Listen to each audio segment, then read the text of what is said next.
So we're going to start with this Slido thing. We're going to ask you some questions, so get your smartphone out. It's unusual, isn't it, to be allowed to get your smartphone out? Oh my God, you've got to do things. If you want to click this one? Yes, that one. That's what I was trying to get you to do. Well, you do it. Turn it on first, it helps. Here we go. So you get your phone Now the out. answer is W106. And you should find 3 questions on there which you need to answer. The first one is how long have you been married? So you've got a choice of various... Right, so you should be able to answer the first question. Most of you should know the answer, the women particularly. How long have you been married? Is it 1 to 5 years, 5 to 10 years? 10 people have answered, 15 people have answered. Any more for any more? 19. Okay, I'm going to tell you the results. We'll sort the technology by tomorrow. So, 1 to 5 years, 5%. 5 to 10 years, 16%. 10 to 15 years, 15%. 15 to 20 years, 15%. 20 to 25 years, 16%. 25 to 30 years, 16%. It's very consistent. They're all 16 or 15%. Would you believe that? 30 plus years, 16%. So, that's the first question. Second question. Here we go. Do you think life is generally too busy? Okay, so the result, 51 of you have voted, which is pretty good. 52 actually. How many do you think said yes, life is too busy? 52%? No. 70% think life is too busy. But the other percentages said sometimes too busy. Only 2%, that must be one person, one couple, actually, yes, one person said life was not too busy, so I'd love to know that, but it's you! Hey! Congratulations! We'll get you to talk later on and tell us how you do it. And the third question is, do you think that busyness has an adverse effect on your marriage? Yes, no, sometimes, or not sure. Yay! Okay, we're going to close the poll, but what we're saying is busyness is affecting us. So 2/3 of you basically believe that busyness is a problem for you. And busyness is sometimes a problem for the rest. And only is it you again over there? You're saying, speak to this man because he's the only one not busy. Right now, good technology. Right, tomorrow we'll be all set, no complications. Right. What do we mean by busyness? Well, we had to start by looking at the dictionary because we can get confused about what busyness is sometimes. We're having a great deal to do. I thought, oh, well, yes, okay, that sounds logical, doesn't it? Or engaged in activity and occupied. Okay? Only one of us are not engaged in activity and occupied too much. Being full of activity and being foolishly or intrusively active. I thought that was a good one. Foolishly or intrusively active. That's Webster's dictionary has. So are we too busy? That's the question. What our initial answer? What is your initial answer? When you talk to somebody and say, "How are you?" What do people say? Well, everyone I used to say when I was in business, I always asked people, "How are you?" I'm busy. So I'm doing this or I'm doing that. Lots of people said hello to me today and asked me how was I. You said you were busy. But often it's almost like a badge of honour, especially in business. It's a badge of honour. People, I'm busy. I'm really important. I'm busy. I'm very busy. I'm really important. And I can't even cope now. I'm so busy. I'm ultra important. Sometimes we think busyness has got to do with whether or not we're good and important and so on. People feel I'm busy. Busy, therefore important. I'm important, therefore I must be busy. Many people get their identity from their work or their busyness because that's what they say. Why else is that the first answer to the question? Enjoying life. I'm healthy. Could be lots of things, but no, busy. It feels negative, doesn't it, when you think about it now? And I bet a lot of you, I'm not going to ask you, I bet many of you would say that answer. Because even in church, this can be the case. Maybe unconsciously, rather than consciously. When you ask people in church, I do this frequently, how are you? You get the same answer. Oh, I'm busy. Yeah, but how are you? It's become a problem for us, isn't it? And these are some of the things we can do at church. So this is a wonderful spreadsheet. I've got the PowerPoint. Singing, or the sound desk, or Sunday school, run the website, preach, play instruments, do the coffee, do a men's group, do a women's group, counsel people, do the welcome, or lead a small group, cell group of some sort. So how many people... There's 12 different things on there. Have a look at the list. Sorry, carry on. How many people do 3 or more of these things in their church? No, stand up. Stand up, come on, will I? Somebody put your hand up. 3 or more of these things. Are you busy at church? Okay. How many do 4 or more of these things? You can sit down if you only do 3. You're not too busy. You can sit down if you only do 4. You can sit down if you only do 5. Wow. Lots of people are doing all these activities. Is it no wonder we're so busy? We went to a marriage conference of another marriage ministry 2 weeks ago. And we had lots of interactives, and one of them, we were talking about how are we, why don't we spend more time with God? And most people said, yes, we'd love to spend more time with God, more time praying, more time in His presence.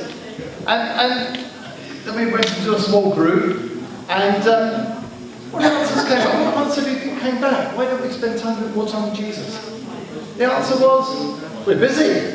I thought it was a great introduction for our talk. It's only 2 weeks ago, we did a marriage conference, and they said exactly the same thing.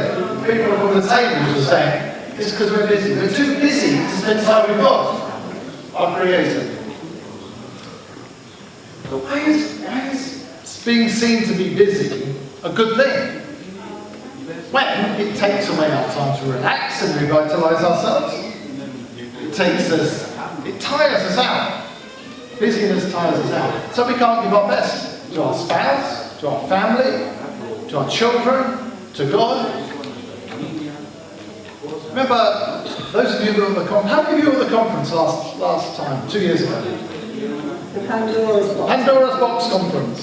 So about half of you, maybe. Do you remember who the guest speakers were? Does anyone remember? Yeah. Richard and Maria Kane, yeah, they were. And do you remember they talked about business for a short time, which is one of the reasons why we're spending the whole day talking about this. Because they talked for an hour about business. And then everybody said, oh, this isn't long enough, it's a big problem, we should talk more about it. But one of the things they said was that 50% of couples now don't eat a meal together every day. That was 50%. We've actually looked at recent surveys in the last 6 months, and most people admitted they don't eat meals at the table. Instead, they decide to eat either on the go, or they get fast food and sit in front of the television. According to a recent poll in the last 3 months of 500 people, dinner in the lounge in front of the screen is the #1 place to eat, 55%, and another 55% said they had no problem that they weren't talking because they had a television or a computer and their handheld devices, and they were perfectly happy to talk to those and work together on those.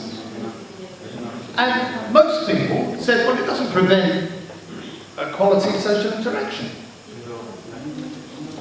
So why is that important? Why is it relevant? Why is it relevant where we eat? Well, it's relevant where we eat because historically, and even now for most of us, it's a place where we talk. We sit down at the meal table together with our children, with our family, we talk together, or we do if we haven't got our screen in front of us. It's a great place to catch up with the day, start the day off, share our hearts together. Often in our home we have people around for dinner. We'd be sitting in the dining room. Actually you start in the kitchen, don't you? Have a drink in the kitchen, you sit down for an hour, and then we go to the dining room, and we sit down for another 4 or 5 hours. What do? We talk. What happens if we move from the dining room and go to the lounge? You sort of lose it. I don't quite know why, but there's something about sitting and eating at the dining room in terms of talking. And we lost it. Most people have lost it.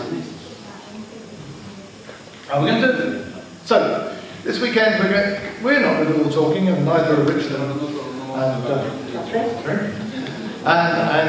Nora and Vlake, who will talk to us on Sunday as well. There will be some times where you're going to talk to each other. This is going to be practice for the dining room table. So you're going to talk to each other, and we're going to give you some questions about the talk, and you're going to have a think about it, and make it real for yourself in your own lives. So the first one is now, and we've got three things, 5 minutes to think of 3 questions. When and where do you have time to talk to your spouse? What do you do together that builds your relationship?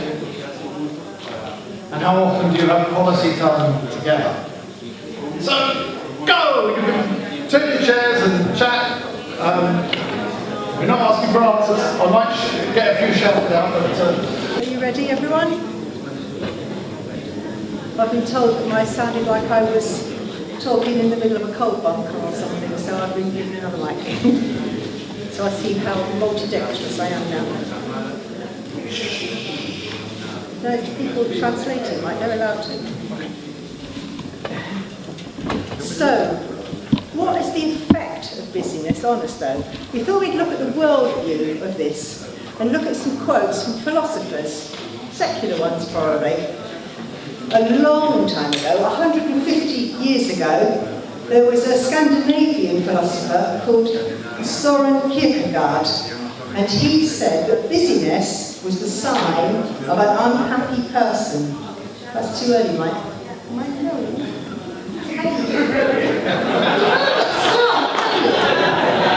Was there a little box there? Oh, no. No. Oh, technology. Beat me again. He's the most uncompliant person I know. And he will be the first to admit it. He hates rules and regulations. Don't you? Oh my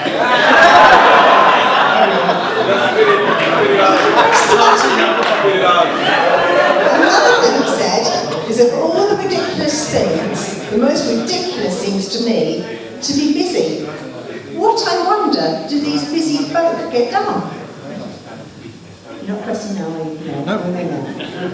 Another philosopher from Yale University called Stephen Evans explains that Kierkegaard, the man who just seen that, saw busyness as a means of distracting oneself from truly important questions, such as who you are and what life is for. Because sometimes we do things, don't we, to avoid other things.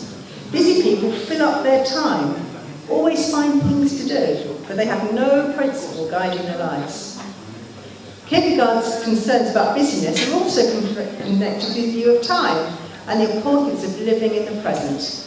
The unhappy man is always absent from himself, never present from himself, he wrote. In other words, obsessing over future goals, keeping frenetically busy with an eye to some far-off date, is a way of distracting oneself from present reality. Of course, it's possible to have an active life without being busy. Kierkegaard says that religious love, for example, is sheer action, but it's action suffused with constant knowledge of a unified purpose, and so a sense of calm pervades the activity.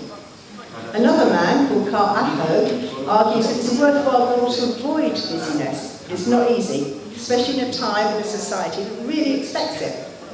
However, by refusing to address the important questions, and instead living a double-minded and busy life, one can become afraid to commit to a single person and cause, and so can lead to missing out on one's calling. Note the last two words, or marriage. So what does the Bible say about this? Psalm 39 verse 6 says, "Surely every man walks about like a shadow. Surely they busy themselves in vain. He heaps up riches and does not know who will gather them." And Haggai 1:9, "You hoped for rich harvests, but they were poor. And when you brought your harvest home, they blew it away. Because my house lies in ruins, says the Lord of Heaven's armies, while all of you are busy building your own fine houses." And a very well known Luke 10:38-42. While Jesus and his followers were travelling, Jesus went into a town, and a woman let Martha let Jesus stay at her house. Martha had a sister named Mary who was sitting at Jesus' feet and listening to him teach. But Martha was busy with all the work to be done. She went in and said, "Lord, don't you care that my sister has left me alone to do all the work? Tell her to help me." But the Lord answered her, "Martha, Martha, you are worried and upset about many things. Only one thing is important. Mary has chosen the better thing, and it will be never taken away from her." So what is this saying to us? What is the Bible saying to us? Well, busyness is in vain. Busyness is futile if it's for itself, particularly if it's focused on me, particularly if it's focused on you.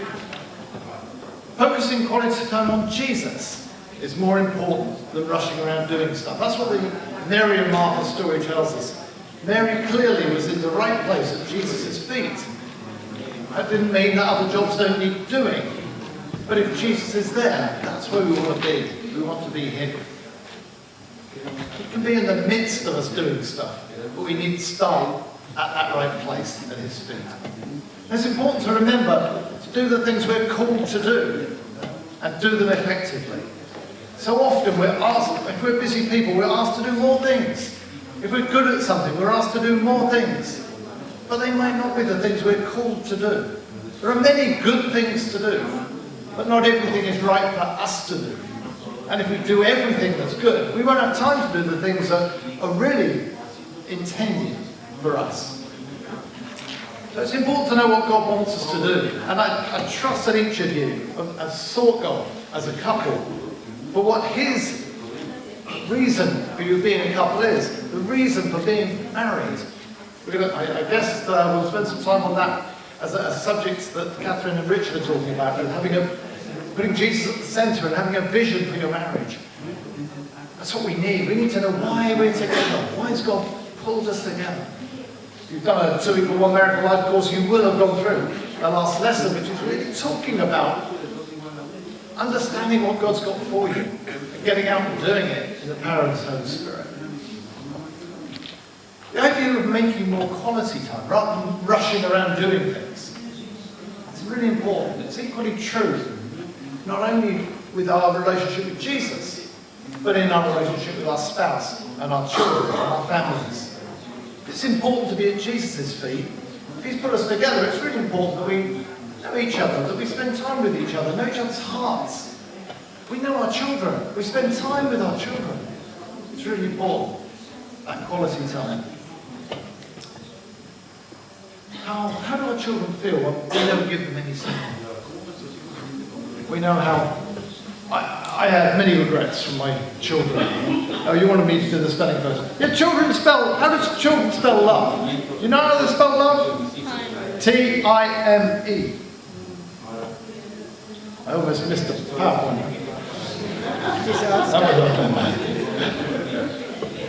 One of my regrets in life is that I was really busy in my job. And as the children grew up, I spent lovely weekends with them, but in the week I was usually away in another country or away on business. And I missed that so much, and I still regret it now. I still regret the time I didn't have with my children. The joy is I can make up for it with my grandchildren. And I love spending time with my grandchildren. And Perhaps our children are a little bit jealous that I spent so much time with the grandchildren when I didn't have that time to spend with them. But obviously we spend it with the children as well. But don't miss that time if you can. Spend the time. You'll regret it later, like I did. Important message is that we get a balance between the things that are important for us to do, but the time we spend seeking God at Jesus' feet and the time we spend with each other and with our family and our children. Get that balance right. What do we do? Do we live to work or do we work to live? It's a real good question for us. For many of us, our busy lives, it seems that we're living to work because work seems to be taking so much of our time. We need to get that in right balance. Yes, we have to work because we have to earn money and we have to have the provision to live. But let's put it in its place. It's there to get provision. It's not there to be our life. And let's enjoy a quality life with our spouse. Our church week of prayer, which we always have at the beginning of each year, we were also... sorry, I forgot about I had a microphone, didn't I? It was attached here. Sorry. Our church week of prayer, which was the first week of this year, we always spend time seeking God for the year. And we were all sitting there very quietly, and this bird started singing, which we would have never heard had we been talking. And often that's what happens, isn't it, with God, that we don't hear what he's saying because we're talking. But we really felt that it was God reminding us that we needed to listen to. It also reminded us about how birds operate, what are birds like. We live in just off of the beginning end of the M40, and if you travelled along there, you will find lots of red kites flying over there. We see them over our house each day. And those birds just soar on the wind. But then we see other birds that just flap around.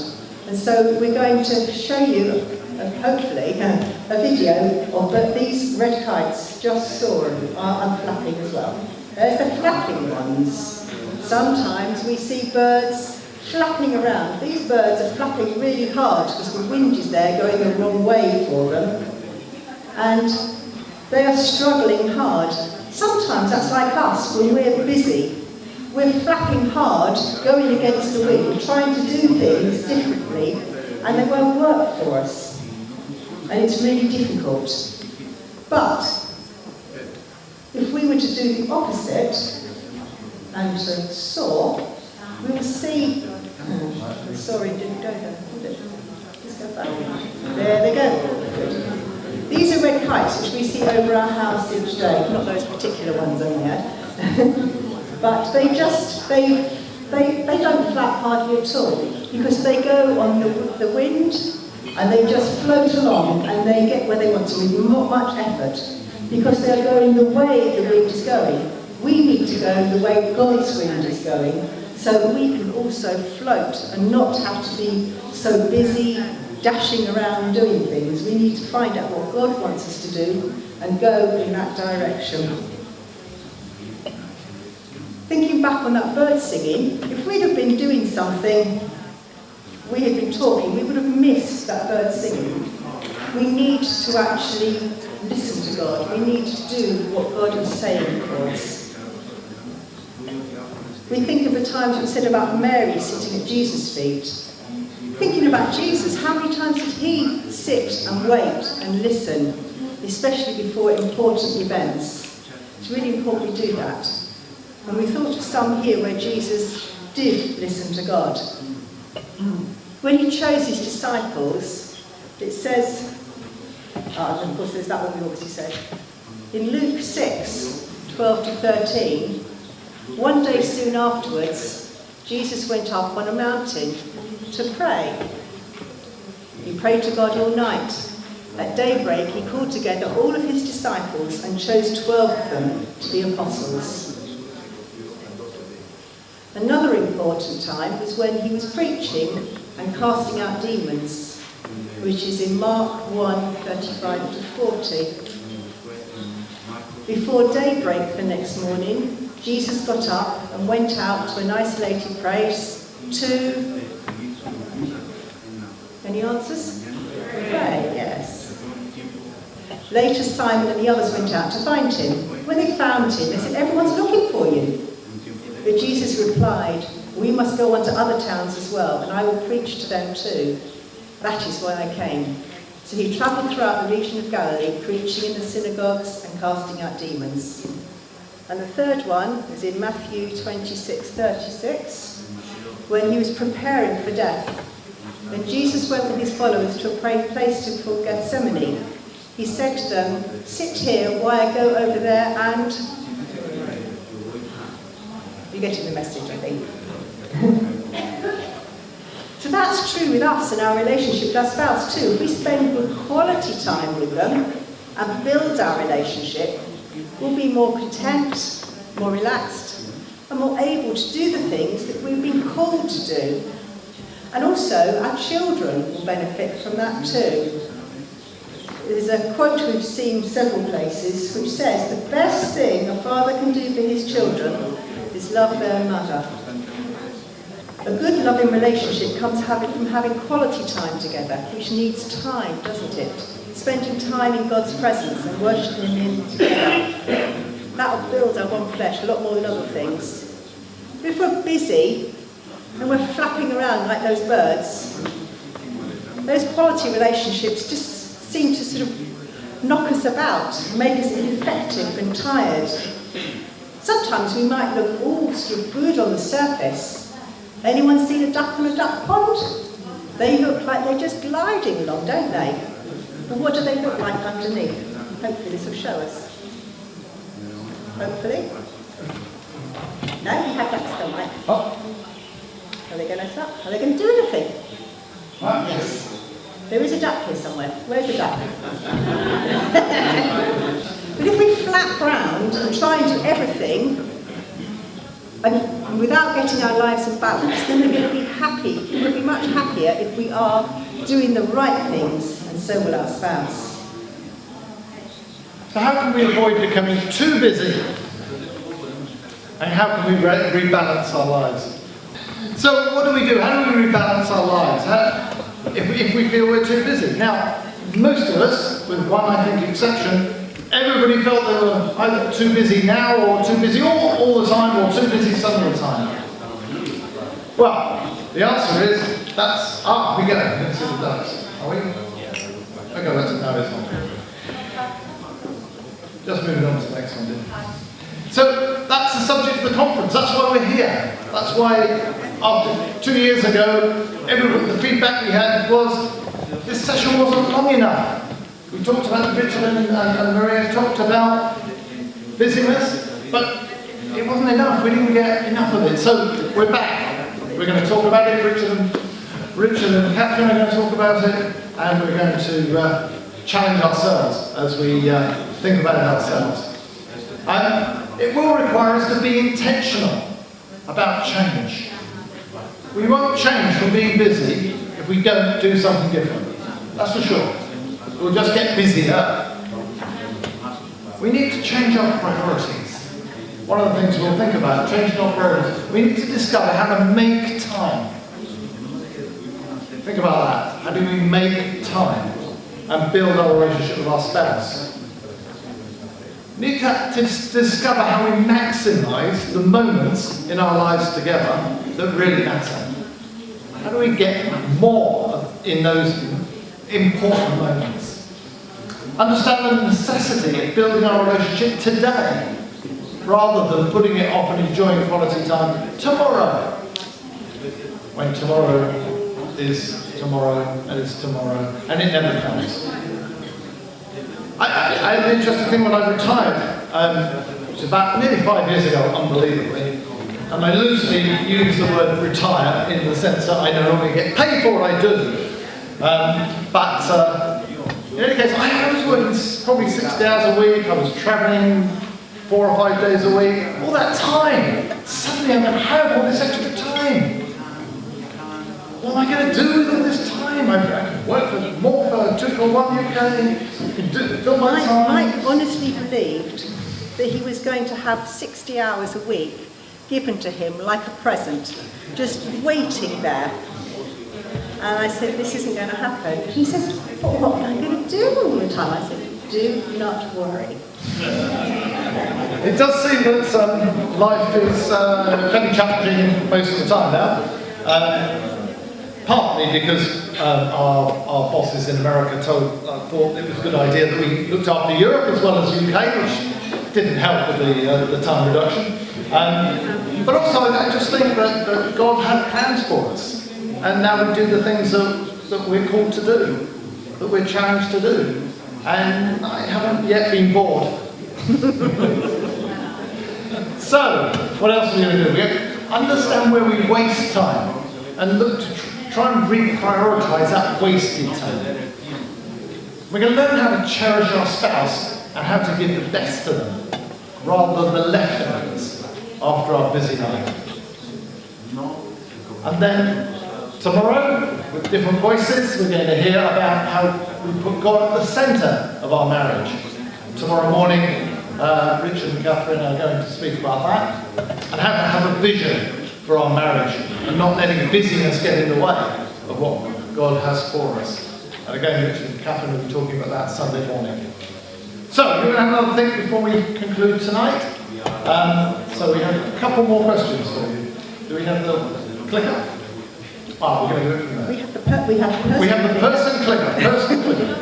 Right, so, what area of your life do you think you need to reduce busyness so you have more quality time with your spouse, your family, and with God?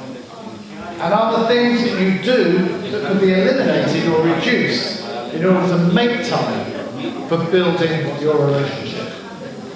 Okay, so you have 5 minutes to have a think about that before we conclude tonight. Okay, something that you can continue to talk over a cup of tea afterwards, or in bed tonight, wherever you want to, but we're just going to conclude. So what do we need to do this weekend and beyond? We need to be open to God, to receive understanding and wisdom from Him for what He wants us to do. Pray that God will give you the wisdom that you need to properly balance your marriage.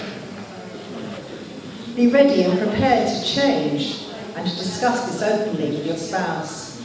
And then agree together how you will change your attitudes in time. A few thoughts as we introduce the subject, and we're going to spend a little bit more time on those thoughts over the weekend.